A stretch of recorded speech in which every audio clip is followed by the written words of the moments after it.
OpenAI has published recommendations to the White House Office of Science and Technology for a U.S. AI action plan. I don't want to say something inappropriate here, but this is the most ridiculous thing I've ever seen. They say here that China won't respect copyright. Yeah, of course, duh. That is like one of our major issues with the country. And they say that's giving them a strategic advantage in the AI game.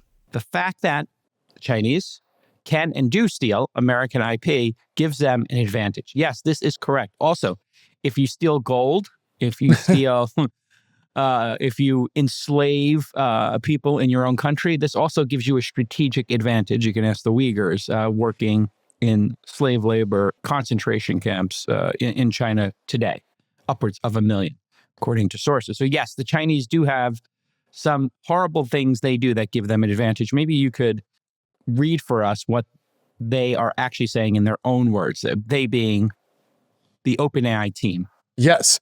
So as Jason said, OpenAI says that, China has an advantage in its ability to benefit from copyright arbitrage. Essentially, they don't have IP protections in the same way that we do, especially about content from outside their borders. And so if there is a regime in the United States, for example, that is a bit more, I don't know, Jason, economically expensive for AI companies, it could put domestic AI firms at a disadvantage. And the way that OpenAI frames this is essentially by saying that this is a matter of, quote, national security, their words. So it's a big deal. Yeah, and OpenAI is just a terrible company. I just got to say it right now. They make a great product, but I don't trust this company. And, I'm friendly with Sam, but, I really think Sam has an ethics problem. Obviously, flipping the company from a for-profit to a nonprofit, saying I don't have any equity. Now I've got 10 billion, 20 billion in equity. I think there might be, I'm reading into this, a reason why his top leaders have all left and started their own companies is because of that ethics challenge that the firm has. Doing this type of thing, using the Chinese and their illegal, immoral behavior as your model and as your excuse to do that here is really low. It's really low. And it's kind of gross, I have to say.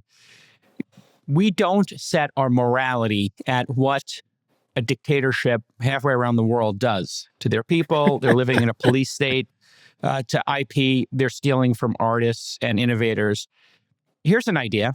Okay. You took a nonprofit, you got to $10 billion in revenue or so, and it's worth $350 billion. Why don't you do what Spotify does? Why don't you do what Apple does, which is pay content creators for using their content? Apple could come out and say, gosh, Tim Cook, they don't pay for music over in China. They steal it. They sell it on street corners, on thumb drives, every song ever created. There's millions of websites in Russia that will restream all of the live feeds of the MMA fights and sports and stuff like that. Yeah, there's all kinds of ways to steal content. I don't think that means we should do it that way. You should pay. Spotify pays. So pay us, content creators, and create a sustainable model. It's ridiculous. And then also creating all this regulation is a way to kill startups. So Sam is playing dirty. I'm not surprised. I'm disappointed, obviously, but I'm not surprised. And I think Sam needs to really think this through.